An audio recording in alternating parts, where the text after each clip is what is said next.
Well, good morning everybody and welcome to that Kentuckessee Angler Show. Today's video is all about that stick bait. We're gonna be talking about some basics, catching some fish, and last but not least, doing a little bait review on the plastics we used in the making of this video. We're gonna be working with the Yum Dinger today. Got a few different colors. This is the 4-inch size. Let's get it rigged up. We're gonna be working with a standard Texas rig, just trying to keep things simple, though there are a few other effective ways to rig this bait.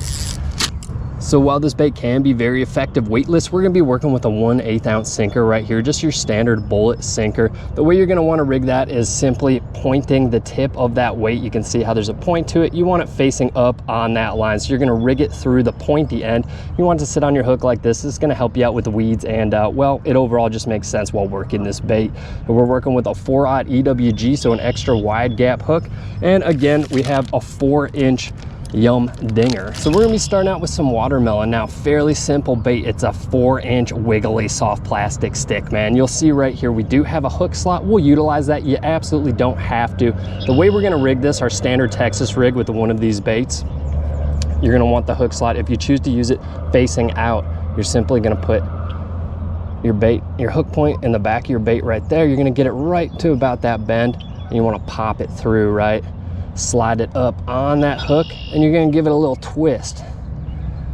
Pop it right over the eye of that hook so it's hanging like this. Now you're gonna line up the hook right here, the bottom of your hook. That's where it's gonna be poking through. That's where that bait's gonna be sitting. You want it as straight as possible. So you line it up with your soft plastic, then you're gonna ease your plastic up to that spot you kind of measured out, and you're gonna poke it right through. I don't know how good this is gonna turn out because I am trying to look at it in a camera. There we go, turned out nearly perfect. And simply poke that hook point right in there. For super weedy, super grassy situations, you're gonna wanna bed that in there pretty good. Right now, we're not really dealing with that. We're fishing a lot of rock today. So for the most part, if I get stuck, it's gonna be this weight right here. Now let's get this bait in the water. We are all rigged up and ready to go. Again, this is what it's gonna look like when it's all rigged up. Now you can throw a bead in there if you wanna get crazy with it. You can peg it, you can make it as complicated as you want. We're gonna be working a fairly simple setup today. We're running 8-pound fluorocarbon on a 7/1 medium fast action rod. You don't need fluorocarbon. You can work mono, copolymer, braid, whatever it is, and you can throw this on casting gear, spin cast gear, spinning gear, you name it. Very versatile bait. So there's really no wrong way to fish this bait. I'll show you all the method I like to use and a couple other popular ones. However, as long as you're following your rules and regulations and this thing's in the water, you're doing something right. So we're gonna get this out there. And as that bait's falling, I want to give it a couple twitches. Again, this is my personal preference, the way that I like to work this bait. Twitch, twitch, twitch. Where I'm comfortable with it in the water column, I'm going to start slowly popping it back to me. So we'll do a pop, pop, pop. Slowly reel in that slack. Pop, pop, pop. And I'm going to vary the speed of my retrieve once I start kind of finding what these fish like. If I'm working it really, really fast, I get shredded. I'm gonna keep working it fast. If they're not eating it fast, I'm gonna slow things down and see if that's how it works. Another kind of popular way to work this bait is simply just throwing it in where you think there's gonna be fish and letting it sink, watching your line. If your line darts off in one direction or the other, it's probably time to put some tension on that spool, pick up that slack line, give it a second and set that hook. You can also slowly maintain tension, so slowly retrieve as your bait falls and try to feel out a bite that way.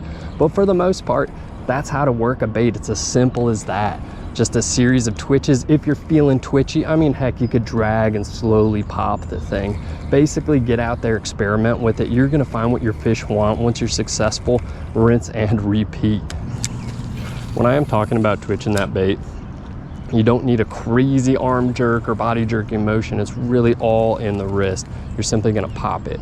So twitch like this, twitch, twitch, twitch, just jerk your rod tip very quickly.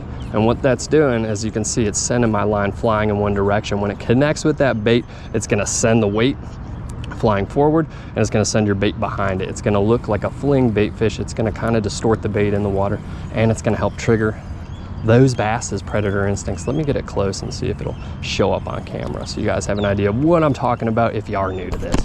There she is. Really, really hard to see with that watermelon. We're like right on par with my stainage. But twitch, twitch, twitch.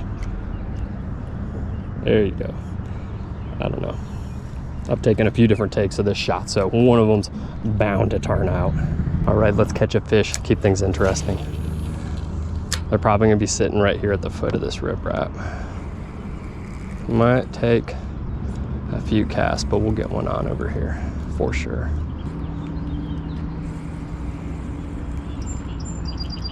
There we go, fish on, my friends, fish on. That's a decent one.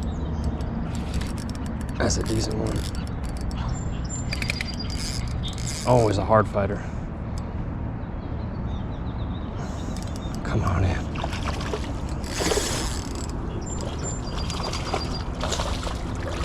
Come on in.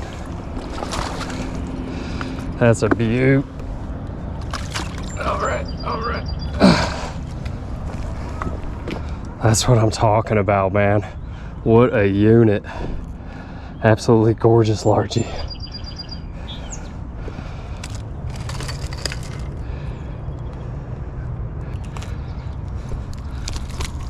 Well, there we go, my friends. Our first fish of the day, and an absolutely gorgeous one. Well, she's an absolute tank. Just check her out, man. Super beautiful. We're gonna get her back in, keep going at it. Great sign for the day. Great fish to start us off today on the old stick bait. All right, thanks for biting, girl. And off she goes into the depths. And hopefully we'll have many more to come. Take a look at our bait really quick. Man, she's in great condition. That's what I'm talking about. That's why I like these yum dingers, man. They got some outstanding durability to them. All right, so we have our first bass down, and an absolutely gorgeous one. Couldn't be happier with that fish. Awesome first fish of the day. I was probably working that spot for maybe 15 minutes, not really counting the time I was blabbing to y'all on the camera. So it did take a hot minute. I figured they'd be in the area. I was seeing kind of subtle blow-ups here and there, and it was just a matter of time before we were gonna get bit right over there. That's one of those spots where they slowly gravitate to, so they kind of replenish there almost. It's like a spawn point for them. But we're heading to another one just like that, and hopefully gonna hammer out a few more. So that's another thing worth noting. A lot of times these fish are gonna be sitting in the exact same spot or pretty close to where you caught them. Can't stress enough the importance of keeping a log. I talk about it in a lot of my tutorial style videos. These fish are very habitual creatures, especially bass. Chances are, if this spot was hitting today, next year, same day, similar conditions, it's probably gonna be hitting again. I'll typically log down baits I used, the weather conditions, and the date, of course. It can be as simple as that, man. As a bank angler, you really need everything in your favor. It's not like you have a boat most of the time. I don't have a boat. I can't just cruise 10 miles downriver. I have to be pretty dead on with what I'm doing, and I take into account a lot of different factors when choosing my spots. All right, everybody, so now this video is turning into an adventure. Everything that could have possibly gone wrong, with the exception of catching that nice bass, has gone wrong. So within 20 minutes of me catching that fish and moseying over to that spot, that whole area has been flooded with people. I don't have a problem with fishing around people. However, that area we were fishing is a gray area. It's a privately owned marina. You absolutely can be removed. And normally they don't have an issue with, you know, 2-3 dudes fishing it, right? Not a problem. A bunch of families pulling up with lawn chairs and whatnot, that's gonna be an issue. So there's like a very public pond in that same parking lot right around the corner. Issue is that they shut down that pond. So they're basically doing a kind of weird tournament thing. They just stocked it. And all those families that post up and fish there all day, which is super cool, more power to them, have moved to that area, set up their lawn chairs and stuff. And that spot's gonna be cooked, man. I don't really wanna get talked to. I don't wanna get removed. I know it's coming. So we're on the road. Now, problem number 2, I got a nasty wind knot. I've got about a cast length left on my spinning gear. We're going to a spot I've never fished before. I know generally where it is. We're pulling up on it right now. I kind of know where to park, but not 100% how to get to it. So we're gonna do some exploring. We're gonna be fishing some new water, and yeah, we're gonna see how things go. All right, so we are on the road, and this looks like it could work. There's a little walk path down here. Basically, I'm walking parallel to the river right now, and we're just gonna cast around and try to find a little hot spot. Water is very, very high, so there's not gonna be a lot of walkable bank. It's gonna be a lot of little nooks I have to get down into. Thankfully, I wore long pants, kind of cut through some of this brush. But we're gonna see if we can find a better looking spot than that one. What's this? There's some rock. Looks like I could possibly pop a cast out from down there. It's worth checking out. There we go. Not the easiest way to get down to. All right, we got to be very, very careful. This mud's super slick. So the water is very, very high here right now. It's high everywhere in my area. That's one of the reasons why I didn't want to drive to another spot to get skunked. A lot of the banks I fish are unwalkable right now. A couple things to note.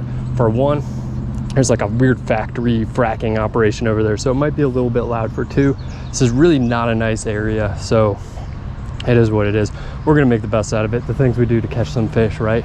So right here, see that shrub? Looks like some good cover. We got some rock here. Clarity is meh. I know this river, so technically this is another river. The one we were just fishing isn't too far away, and this one does flow into it. It is a tributary, but it is a different river. This one holds a lot more smallmouth and spotted bass, well, largies too, but good variety here. Anyhow, guys, that rock line looks absolutely amazing, but we're gonna throw some casts out right here, and we're working with our casting gear right now. This is an instance where I really, really prefer casting gear, where casting gear is king, due to my ability to kind of control my spool with my thumb and stop my bait like right in front of that cover, areas like that I'm not going to have just as much control over when I am working spinning gear. But we'll throw out a few casts, and then we'll keep kind of adventuring around till we find a hot spot and hopefully pull some fish. Again, I've never fished here before, completely unfamiliar with the area. This looked like one of the easier spots to access. I was kind of looking at the river as we were walking down. I saw a couple cuts in. This one looked like it had the most bank for me to fish, which isn't saying a lot so far. So hopefully it opens up a little more and there's a better spot, but we're gonna start right here.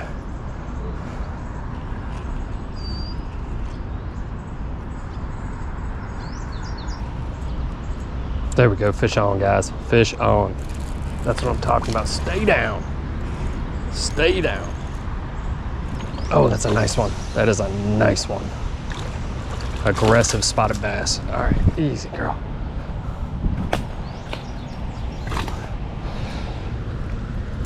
What a beaut. Did we just unlock a new spot? Very well might have. All right, this is a pliers operation. Ooh, super slick, man. Great hook on her. Well, there we go, my friends. An absolutely gorgeous spotted bass. And man, do they fight hard. Super aggressive, hard fighting spots. You can tell they're spots. Well, one, most of them have red eyes. Number two, they have this kind of checkered pattern right down here, excuse me.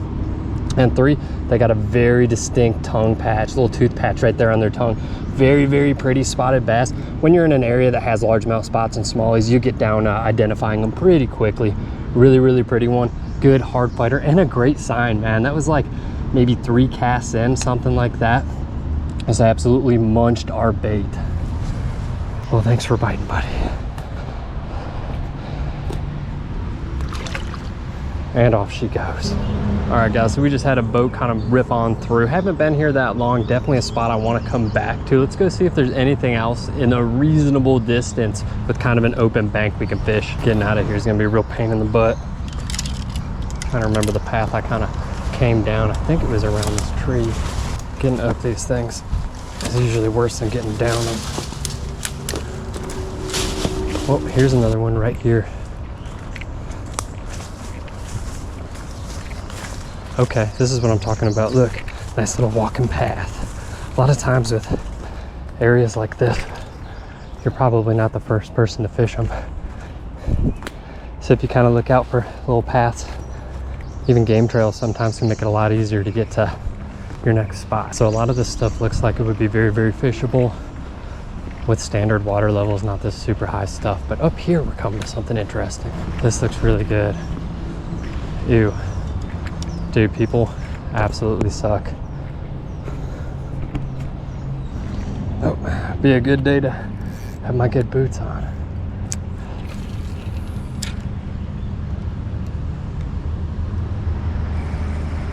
Okay, right over there, bass. Just saw him jump out of the water. It looked like a spot. Oh, we're going back down, boys. Is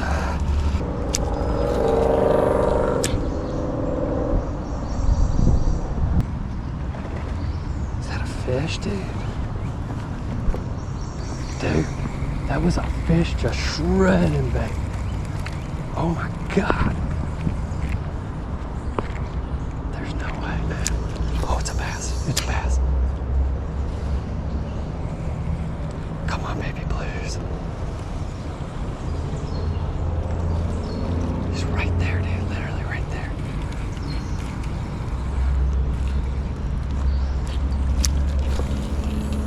Dude, this is like 4 inches of water, man.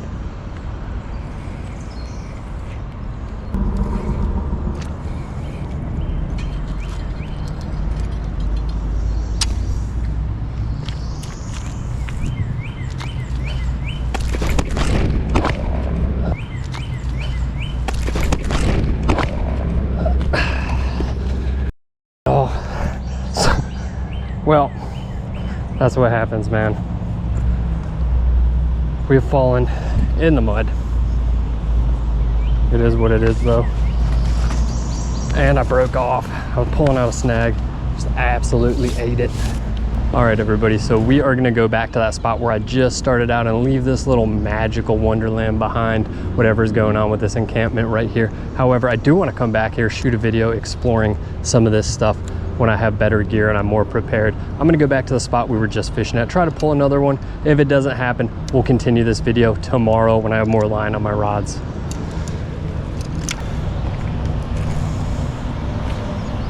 I wanna say, I threw right about here.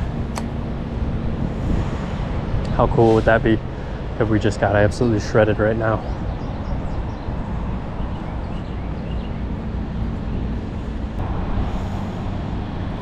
There we go. That's a fish. Holy cow. First cast in that area again. That's what I'm talking about. Ooh, another super pretty one. All right, man. Oh, got a big old hook. Beautiful, beautiful little spotted bass. Just look at her, man. Absolutely gorgeous. Super pretty one. Thanks for biting. Turned out to be a pretty good day from what was once a somewhat tragic beginning. Sometimes when things don't go as planned, it can be the best thing that happens to you. So usually, I'm not trying to jinx myself right now, usually when there's one that size, there's going to be 2 or 3 of them in that same area. I want to say like right over here in the rocks they're taking my bait. I was like kind of readjusting myself on that one bait. So color wise, when it comes to the color of my stick bait, I typically stay in the wheelhouse of green pumpkin or watermelon. I like a dark green color, something close to my stainage but just a little bit darker to where I personally can still see that bait. I find that works for me most of the time, and it's really what I'm confident with fishing in just about any body of water. When I am working some really mudded up stuff, for instance like this, typically right now we can totally get away with that green pumpkin. I can still see that bait. But when you're dealing with like a ton of mud, I will go for a darker color, opt for a black or a blue or a June bug, that sort of deal. But color is a pretty personal thing. Every body of water is different. These fish are different. You'll find what works for you. Green pumpkin is a fantastic place to start though. I will put that out. You can get bit on all kinds of colors, bright pinks. I've slammed them on that tomato color, the reds, even the bananas. Doesn't make a crazy huge difference. If you got hungry fish in your area and they could see it, they're probably gonna munch it.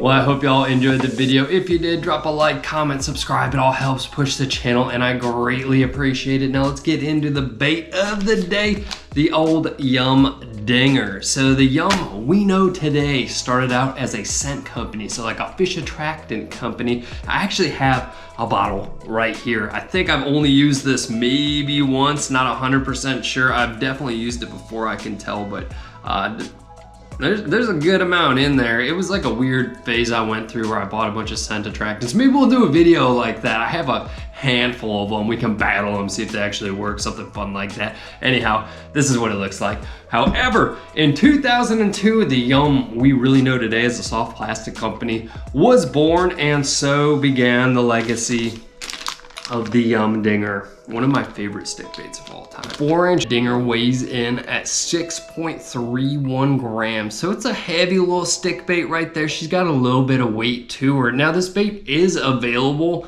in different lengths. You can get everything from 3 inches to 7 inches. So that's what my research told me. I looked at various websites. That's what they said they had available. I'll tell you right now, I've never seen a 3-incher and I've never seen a 7-incher. I actually tried to order some 7-inchers when I saw that they were available. Couldn't find any in stores, online, anywhere. So yeah, I don't really know what I think about that. If you've ever fished or seen a 7-incher, drop that in the comments. The 3-incher, I'm pretty sure they were referring to the Ned Dinger, which is a completely different bait. However, you can get these for sure in lengths of 4, 5, and 6 inches. It's a very aesthetically pleasing bait. I mean, it's sleek, it's simple, it's to the point. The only real notable feature right here is that hook slot. Performance-wise, action-wise, man, this bait gets it done. It's just your standard stick bait, man. It's got a good wiggle to it. Obviously, it's got a good fall rate. It's got a good weight to it. It can be rigged a variety of different ways. We didn't throw it wacky today, but it's outstanding wacky rig. Got a good motion in the video. I mean, it's a stick bait that wiggles. What else do you want me to say about it? It's got a good motion to it. Durability wise, I put it on par with the majority of other stick baits. It's not indestructible, but it's certainly gonna get the job done. When I do sustain damage, it's typically right up here, right where that eye sits. And other times when I do get hit pretty hard and I re-rig this a couple times, it'll right where my hook sits. So it'll start just kind of falling apart. Now, a couple ways to mitigate that. Right up here, really, really easy. Just snip that bit off, re-rig it. If you want, you can actually just wacky rig it. You're not gonna need to utilize your ends. When I start ripping down here, I just tear it in half and put them in a bag and save them for little Ned rigs later, man. Quantity wise, for these 4-inchers, we're working with a 10-pack. It is gonna vary depending on your length. If you end up getting a larger worm like your 5-inchers, I believe they come in an 8-pack. I didn't research every bit of quantity for length on this bait. So I can tell you for sure the bait we were using today, the 4-incher, comes in a 10-pack right there. Now, price-wise, this is an interesting one. Usually these vary a lot. In this instant, no, so I did write some of these down. Academy, $3.99. Bass Pro Shops, $3.99. Tackle Warehouse, $3.99. So I didn't look too much into other websites. There were some outliers. There were some like sales online. I'm not gonna really factor into this. There were some sketchier websites, some Amazon stuff that was a little bit cheaper, but for the most part, you're looking at $3.99, and I say that's an outstanding value for these little stick baits right here, man. That's a really, really good deal. A lot of these baits are fairly expensive. I mean, certainly they're gonna cost you a little more than $3.99. Yum tends to have really, really great prices. Now, packaging, simple, to the point. No crazy insert, nothing like that. You don't need one, it's just a bag of stick baits. I absolutely love it. I mean, Yum's got some great branding too. How could you not like that? It's like very, very distinct, very defined, very simple. It's got that red and white colors that we all love. When I'm looking for a Yum bait, I know exactly where to look for them. My personal opinion on the bait, I absolutely love them. This is my go-to stick bait. Value-wise, just overall, its performance, its durability, the price, the quantity, it makes sense for me to buy this bait over and over again, and that's what I tend to do. Now, there are other brands that have similar prices and similar quality that I really do enjoy fishing, but these Yums are super available. I mean, I live right next door to an Academy. I just cruise in there, buy a few packs of these, keep my supply up, but overall, great bait. I hope you guys enjoyed the video. Be good to yourselves, be good to each other, and get some good fish on, my friends. Last but not least, if you like this tutorial style stuff, I do have a playlist. Just click on my channel, click under playlist, and you'll find one called Bank Fishing Secrets. There's a bunch of like kind of how-tos and that sort of thing, tips and trick videos. But I'll catch y'all next time. Peace.